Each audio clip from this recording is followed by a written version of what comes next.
नमस्कार दोस्तों, स्वागत है आपका अपने YouTube channel math on earth पर। आज हम कक्षा 10 में प्रश्नमाला एक वैदिक गणित में वर्ग ज्ञात करना सीखेंगे। वर्ग ज्ञात करने हेतु आपको दो विधियां दी गई है, उन दोनों विधियों पर हम चर्चा करेंगे। दोनों विधियां किस प्रकार से आपको सूत्र लगाने हैं, किस प्रकार से आपको सवालों को हल करने हैं, इसलिए आप इस वीडियो को पूरा देखें। चलो स्टार्ट करते हैं वीडियो। देखिए, आपके वैदिक गणित में वर्ग यानी स्क्वायर ज्ञात करने की दो विधियां हैं। पहली विधि है आधार विधि और दूसरी विधि है उपाधार विधि। उपाधार। अब आप बोलोगे सर दो विधियों की क्या आवश्यकता है, जब एक विधि है तो एक से ही काम चला लेंगे। तो आपको दोनों में डिफरेंस समझ में आना चाहिए सबसे पहले कि क्यों बनी दो विधियां। कि जो संख्या अपने आधार के नजदीक हो, आधार से मेरा तात्पर्य है आप समझ गए होंगे, जैसे कि किसी भी संख्या का आधार या तो 10 होगा या 100 होगा, 1000 होगा, 10,000 होगा। इस प्रकार से जो संख्या अपने आधार के नजदीक है उसमें तो आधार विधि लगा दें, और जो अपने आधार से दूर है तो उसे उपाधार विधि से हल करेंगे। कैसे, एक एग्जांपल लेते हैं। जैसे मान लो कि एग्जांपल में मेरे पास है कि आ गया 14 का वर्ग। तो अब इसका आधार हम लेंगे 10 लेंगे। 10 को 1 से गुणा करके 4 जोड़ते हैं तो कितना आता है 14। यानी ये तो इसका आधार हो गया, ये इसका उपाधार अंक हो गया और ये हो गया इसका विचलन। ठीक है, ये इसका आधार, ये इसका उपाधार और ये इसका विचलन। तो आप देखिए कि इसमें उपाधार कितना आ रहा है 1। जब उपाधार 1 आ रहा है तो 1 की किसी भी संख्या से गुणा करेंगे तो वही संख्या प्राप्त होनी है, तो इसमें उपाधार विधि लगाने का कोई औचित्य नहीं होगा। तो इसलिए आप ये ध्यान रखना कि जिस भी संख्या में अगर उपाधार अंक 1 आ रहा है तो उसमें आप आधार विधि ही लगा दें। और उपाधार विधि कहाँ पर लगाए, जैसे मान लो आपके पास आ जाता 34 का वर्ग। तो आप क्या करोगे, 10 गुणा 3 यानी 30, तो ये हो गए प्लस से 4, तो ये आधार और ये उपाधार। अब की बार आपके पास में उपाधार कितना आ गया 3। और किसी भी संख्या को यदि 3 से गुणा करोगे तो उसके मान में निश्चित रूप से परिवर्तन होता है, इसलिए इसमें कौन सी विधि लगेगी, उपाधार। ये डिफरेंस होता है आधार विधि और उपाधार विधि में अंतर। तो अब चलो स्टार्ट करते हैं। पहले आधार विधि। आधार विधि में आपको सबसे पहले दोस्तों इसका फॉर्मूला होता है वो याद कर लेना है। बिल्कुल आसान सा फॉर्मूला है, मैं अभी बता देता हूँ आपको। देखिए इसमें क्या होता है, संख्या प्लस विचलन बट्टा विचलन का स्क्वायर, विचलन का स्क्वायर यानी वर्ग। ये इसका सूत्र है। आधार विधि से जब आप वर्ग ज्ञात करेंगे ना, आधार विधि से वर्ग, मैं इधर लिख देता हूँ वर्ग। किससे, आधार विधि से। आधार विधि से, आधार विधि से वर्ग ज्ञात करने का सूत्र होता है संख्या प्लस विचलन बट्टा विचलन का स्क्वायर। तो चलिए हम एक एग्जांपल लेते हैं आपकी पाठ्य पुस्तक का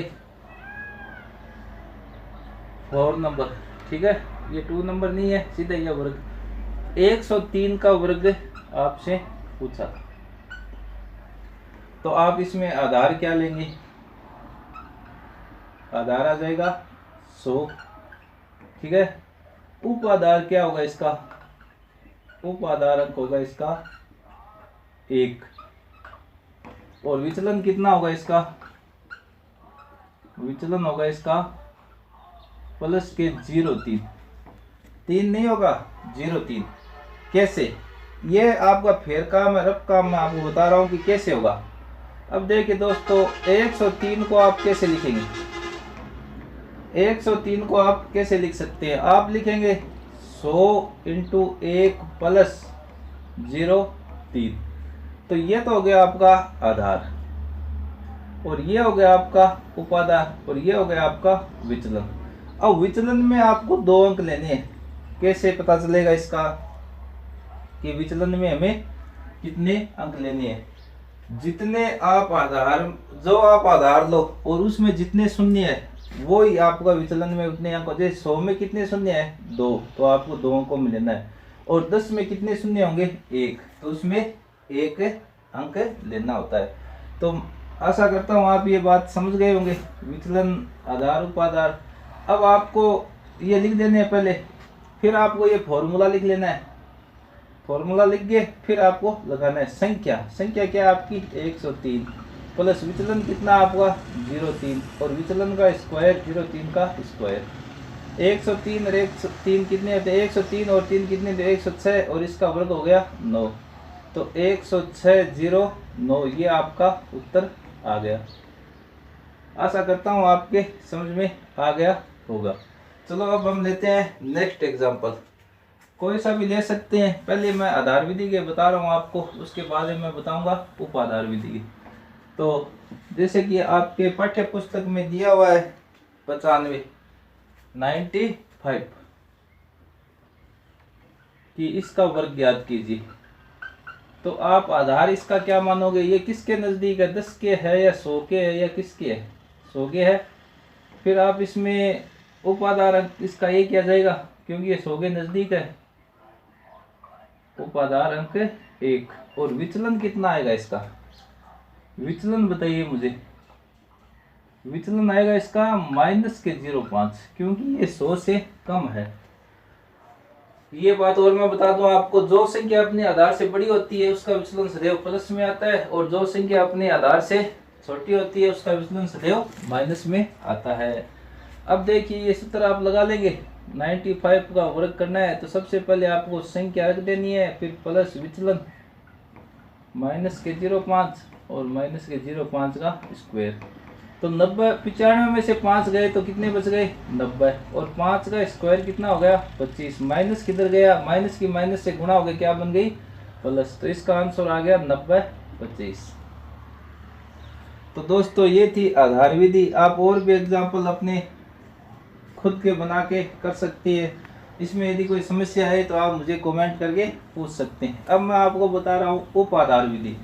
उपाधार विधि के लिए आपको सबसे पहले इसका फॉर्मूला ज्ञात होना चाहिए। थोड़ा सा ऐड हो जाएगा, बाकी यही सेम ही है। उपाधार विधि, उपाधार विधि से वर्ग। आज हम वर्ग निकालना सीख रहे हैं, इंपॉर्टेंट है एग्जाम की दृष्टि से, इसको आप ढंग से याद कीजिए।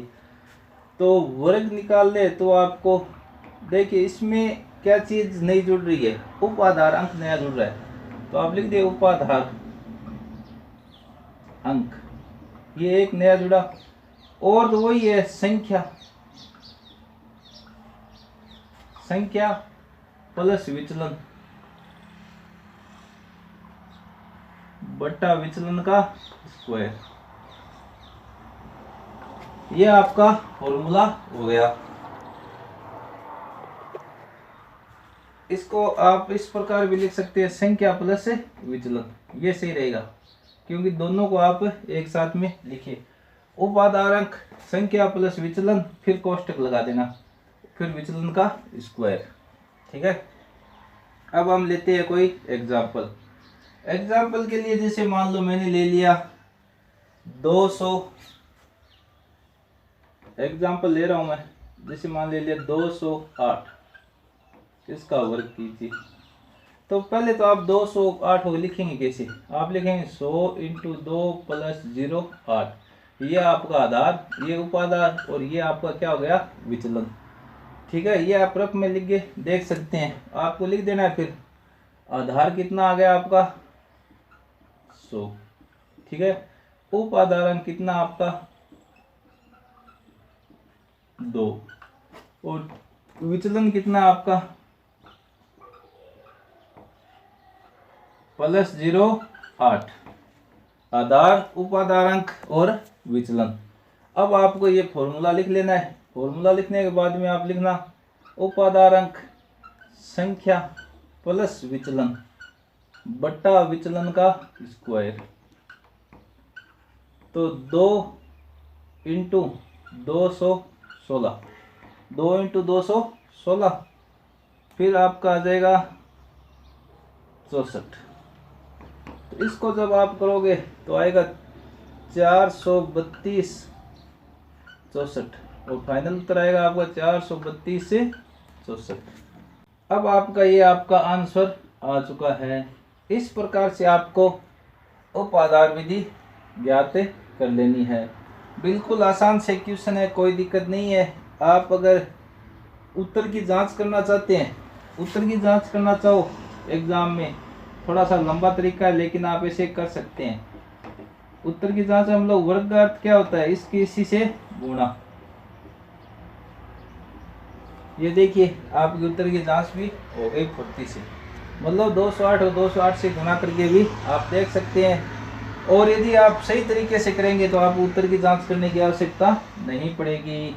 इसलिए ध्यानपूर्वक ये सूत्र याद करें और जो स्टेप आप कर रहे हैं उस पर ध्यान रखें कि गुणा भाग जोड़ ये मैं सही कर रहा हूँ। यदि आप सही करेंगे तो आपको उत्तर की जांच करने की आवश्यकता नहीं पड़ेगी। दोस्तों अब हम लेते हैं नेक्स्ट क्वेश्चन। जैसे मान लो आपको कह दिया 225 का वर्ग ज्ञात कीजिए, तो आप निश्चित रूप से इस प्रकार लिखोगे 100 × 2 + 25। ठीक है, तो इसमें आपके पास में आधार आ गया आपका 100, ये आधार होता है 10, 100, 1000। इसके साथ में जो गुणा में होता है वो उपाधार अंक होता है, उपाधार। ये आपका आ गया 2 और विचलन आ गया आपका +25। अब आपको ये सूत्र यहाँ पर लिख लेना है और इसके अनुसार ये आपको क्या करना है, वर्ग। तो सबसे पहले हम लिखेंगे उपाधार अंक 2, संख्या 225 प्लस विचलन 25 बटा विचलन का स्क्वायर। ये मैं फॉर्मूला लगा रहा हूँ।